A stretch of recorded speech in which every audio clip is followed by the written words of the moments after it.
Pada saat ini kita akan mengutip dari kitab Nasaul Ibad, 3 bukti cinta sejati.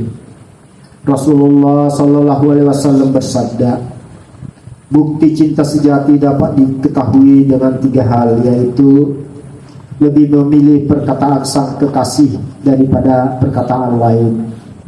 Kedua, lebih memilih bercengkrama dengan sang kekasih daripada bercengkrama dengan selainnya. Ketiga, lebih memilih ridho sang kekasih daripada ridho selain darinya. Semua itu dikarenakan orang yang mencintai sesuatu akan menjadi hamba bagi sesuatu yang dicintainya.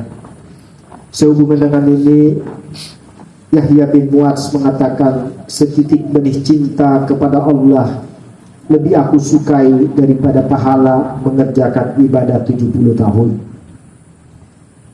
Kita masuk ke yang pertama, lebih memilih perkataan sang kekasih daripada perkataan lain.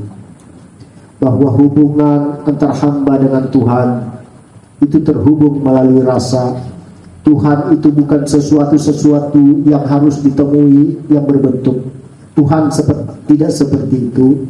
Tuhan itu ditemukan di dalam ketenangan.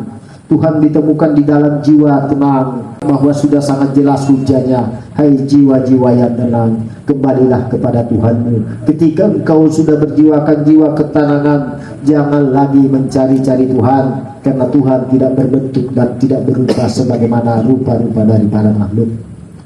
Maka berdialoglah di dalam diam, bahwa di dalam diam itulah dialog berupa ketenangan. Maka siapa yang ingin berhubungan dengan Tuhan, berbahasa dalam rasa, maka mestilah mereka menggunakan ketenangan jiwa, bahwa sesungguhnya dialog di dalam rasa itu adalah dialog dengan penuh ketenangan jiwa. Ingatlah bahwa di Al-Quran itu sendiri sudah dikatakan bahwa Allah, sesungguhnya Allah yang membuatmu menangis dan Allah yang membuatmu tertawa. Memang kenyataannya bahwa seorang hamba yang arif billah, seorang hamba yang sudah mesra dengan Tuhan, mereka senantiasa kadang-kadang berdialog dengan Tuhan, bahkan kadang-kadang mereka bercanda dan bercengkrama dengan Tuhan, bahwa sesungguhnya Tuhan itu senantiasa mencintai hamba-hamba yang senantiasa menghubunginya.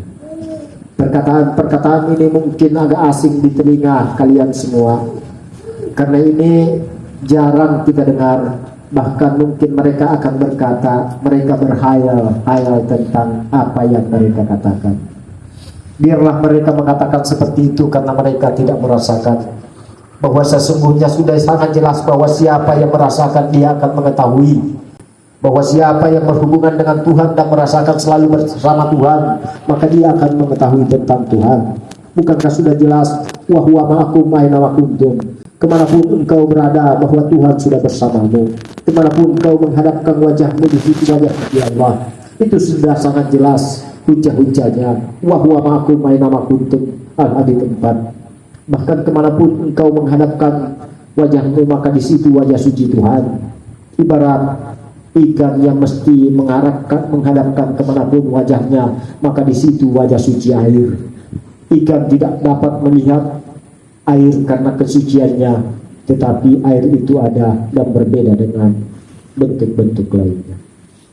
Jadi mestilah kita senantiasa berhikmat di dalam ketenangan dengan memilih perkataan kekasih kita, bahwa perkataan yang sangat indah, perkataan yang terasa sangat indah, dan perkataan Tuhan itu dengan penuh mahabbah, dengan penuh cinta kasih.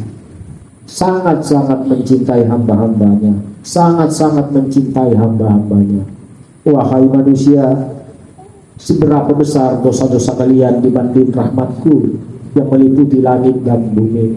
Sebesar apa dosa-dosa kalian, sementara pengampunanku meliputi langit dan bumi. Itulah sebabnya Allah sangat maha pengasih dan penyayang. Dan ditekankan lagi, sekali lagi, jangan pernah berputus asa terhadap rahmat Allah. Siapa yang berputus asa terhadap rahmat Allah, maka sesungguhnya mereka telah ingkar kafir. karena berputus asa dari rahmat Allah. Namun ada yang mesti dipahami, bahwa ketika engkau terjebak di dalam dosa karena hawa nafsu, maka Allah masih mengampunimu, membuka pintu-pintu pengampunanmu. Tetapi ketika engkau mewarisi sifat iblis, sudah menutup pendengaran, sudah menutup telinga dan tidak mau mendengarkan daripada nasihat-nasihat lagi, maka itu adalah suatu hal yang sudah sangat-sangat hina karena sudah tertutup pendengarannya, dan itu adalah kesombongan besar. Bahwa yang disebut sombong itu adalah tidak mau mendengarkan nasihat-nasihat, tidak mau mendengarkan kebenaran-kebenaran. Mereka selalu merasa benar bahwa sesungguhnya mereka itu adalah seburuk-buruk pendosa.